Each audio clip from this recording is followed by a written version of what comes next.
പ്രതിപക്ഷാരോപണം ശക്തമാണ്.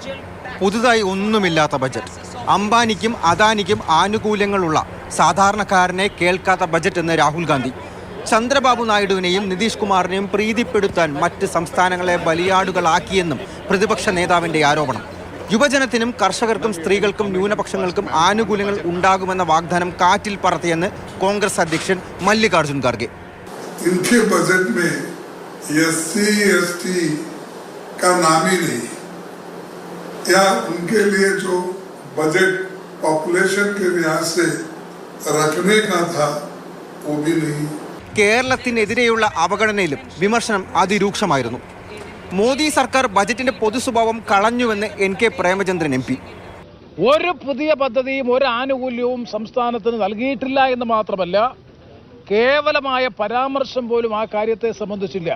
സംസ്ഥാനത്തോടും അതുപോലെ തന്നെ BJP ഇതര സംസ്ഥാനങ്ങളോടും ചുറ്റമ്മ നയമാണ് സ്വീകരിച്ചിട്ടുള്ളത് എന്നുള്ളത് മനസ്സിലാക്കാൻ കഴിയും.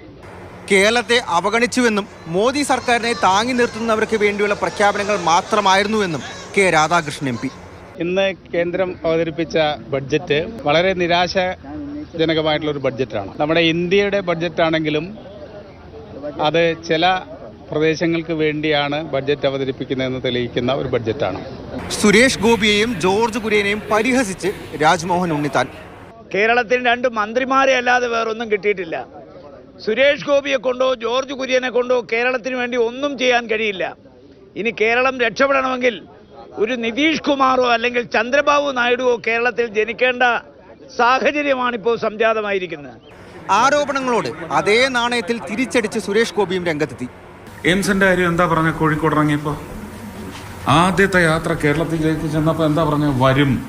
വന്നിരിക്കും, പക്ഷെ അതിന് കേരള സർക്കാർ കൃത്യമായ സ്ഥലം തരട്ടെ, എന്നിട്ട് വരും. അവഗണനയിൽ പ്രതിഷേധിച്ച് ഇടത് MP മാർ രാജ്യസഭയിൽ നിന്നും ഇറങ്ങിപ്പോയി. മാതൃഭൂമി ന്യൂസ്, ഡൽഹി.